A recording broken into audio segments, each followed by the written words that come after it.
Hey guys, MJ here from Nitecore Singapore. Now these are the best pair of rugged EDC lights that have come out of Nitecore to date, and I'll tell you exactly why. I also compare it with similar lights, so you decide if these are really worth buying. This is the MT2C Pro and MT1C Pro. Before we begin, I will also be giving away a pair of these lights, so remember to subscribe and comment below on if you're getting one or both. If yes, why? If not, why not? Once we hit 500 likes, I'll pick a winner and announce it in the description box below. The problem with many flashlight brands today, they have been pushing hard on jamming all kinds of fancy features into their lights just to stand out from the crowd. OLEDs, twisting controls, lockout switches, squishy switches, beam select switches, you got your radial switches, you got your rotating head, proximity sensors, laser LEDs, your zoom lights, your RGB lights, and wireless charging, and the list goes on. But the one I think takes the cake was the top of the line LED Lancer signature headlamp at a hefty 368 Singapore dollars. That's about 278 USD. So I bought this with my own money just to see what the fuss is about. So check this, you can control via Bluetooth from an app on your phone.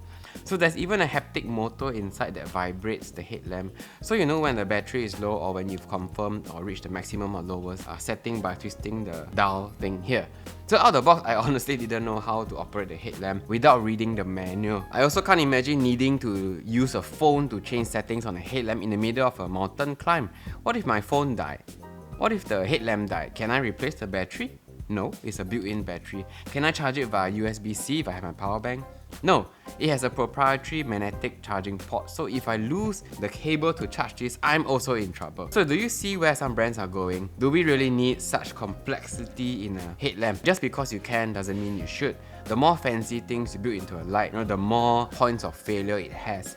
That's the problem today. Too much fluff, not enough of doing the basics better. In my eyes, flashlights just need to do a few basic things and do them very well.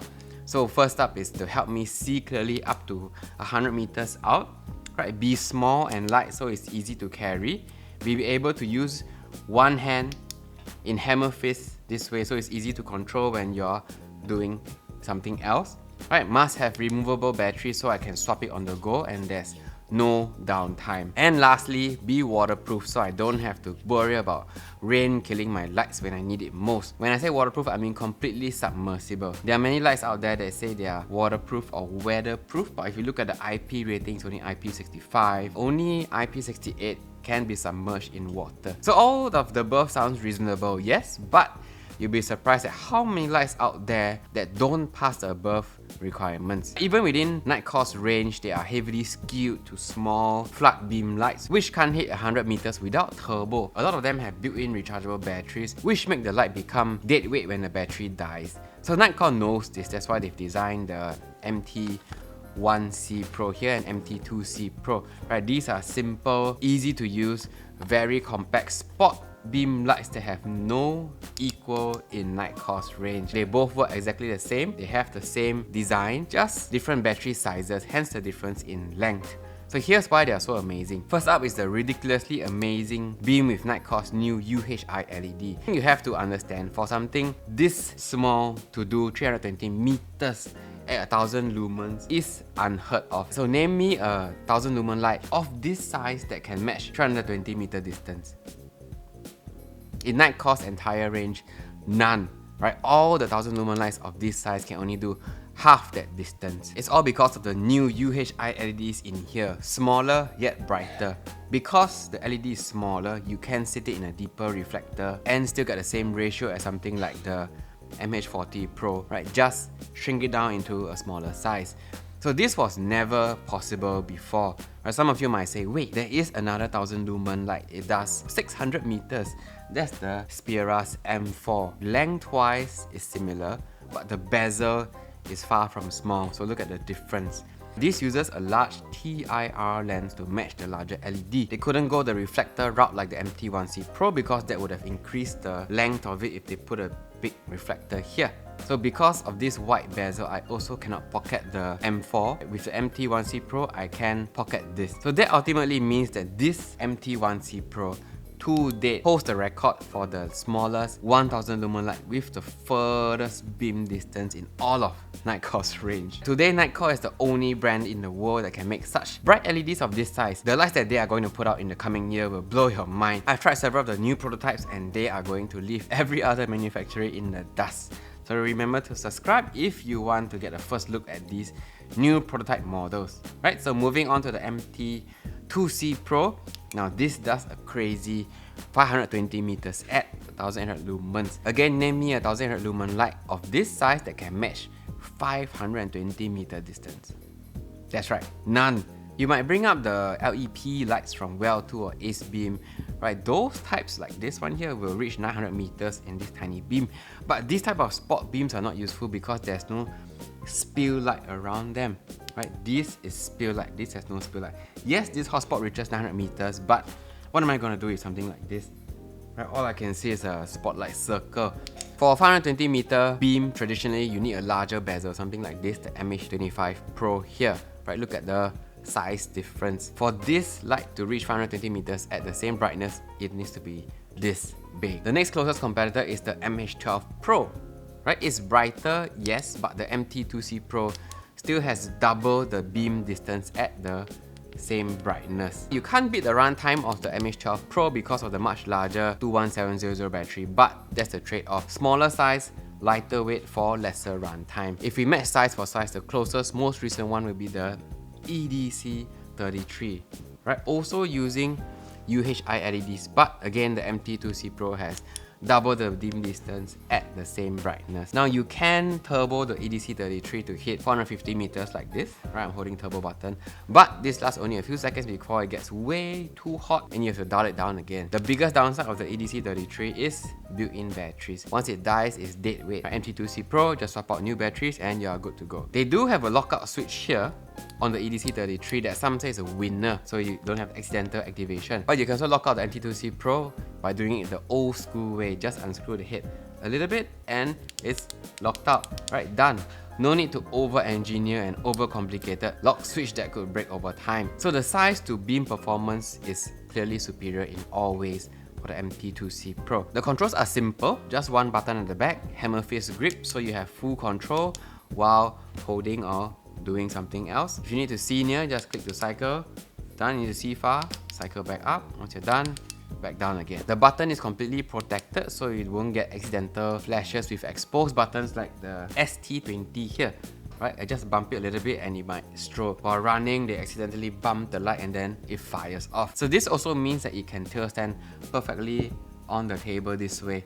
Right, if you knock it over, right, the pocket clip will stop it from rolling away from on a slanted table. The ST20, of course, exposed button, it cannot tail stand. It also always turns on in high mode. Right, there's no memory mode because there's only two brightness levels, high and low. You can still signal using the manual way by covering the bezel, right? Because if you try to signal 3 long 3 short, it will just cycle high low high low. There's also no strobe and SOS to keep it even simpler to use. Low mode at 50 lumens is very useful. It runs for 28 hours on the MT2C Pro, 16 hours on the MT1C Pro. Okay, it's good enough to light up your path on a night hike, set up tent, get some admin work done. High mode for both lights are different. It's 1800 lumens for the MT2C Pro with about 2 hours runtime. It's 1000 lumens for the MT1C Pro with about 1 hour runtime. So you might say that more in-between brightness levels would have been useful, but then you start to waste time cycling brightness like the MH12 Pro here. Oh no, I actually want a lower, yeah, something like this. Oh no, maybe I want a higher one. How high is high? Oh, that was high. 1, 2, 3, 4, 5. Oh, 1, 2, 3, 4. You see this kind of time wasting things. Right, so then this leads to having brightness memory to remember what you left it in. Right, this is too complex. How many times have you left a light in low, right? You forgot about it the next day when you need it to turn on in high. Oh, sorry, let me get it on high. Okay, let's go. So if it always comes on high, there is no second guessing. You know that when you press this button, there will be light. Right, it's simple.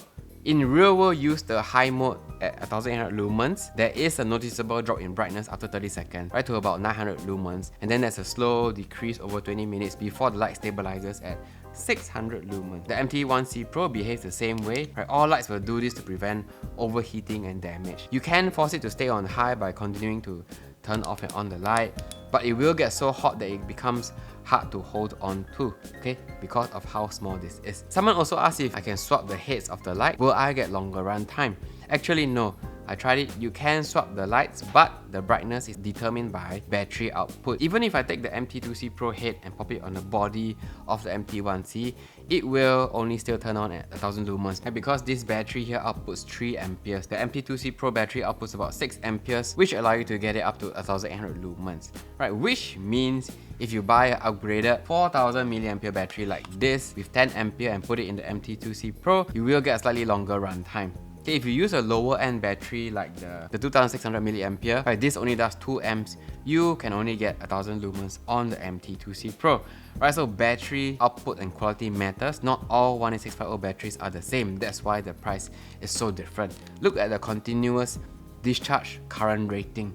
The higher, the better. In case you're wondering how big this battery actually is, this is a AA battery size. It's a 18650 and this is a CR123 type size of battery. Both lights are completely sealed and IP68 waterproof, so you can dunk them, wash them when they get dirty, and use them in the rain and more. There's no recharge ports on the light itself. The way you charge a battery is on the battery itself. Okay, so you remove the battery, there's a USB-C port here, just plug it into any 1A power bank or port that does 1A. Red is charging here, green means full.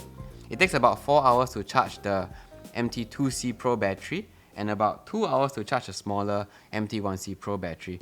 I recommend getting more batteries so you can just swap when needed. This way your light is always ready to go, no downtime. Here's how they look like when you order the spare batteries in this blister pack. This is the NL1836R for the MT2C and the NL1816R for the MT1C in case you need the model numbers. You can also use a bigger capacity battery like the 4000 mAh version here, but you have to use an external charger like the CI2 to charge it. External chargers will charge your batteries in half the time compared to plugging it in like this. So I do actually recommend getting one when you start to collect a lot of 18650 batteries. When it comes to grip and carry, it follows the same knurling pattern as the EDC and MH series, right? Even the MH40 Pro, you can see all the lights have the identical middle body pattern. So this gives it incredible grip even when wet and with gloves on. This will not slip out of your hand. They both don't come with any holsters as you're meant to use the pocket clip here, which fits on the backpack straps, mole mounts inside of bags. It's screwed on here with 3 screws, so it's not going to snap off like those clip-on pocket clips. If you need cones and filters, these are 26.8mm bezels, so just get the right 26mm size ones and you're set. And that, my friends, is the reason why these are the best pair of rugged EDC lights that have come out of Nitecore to date. The best beam distance to size ratio, right? Nothing comes close.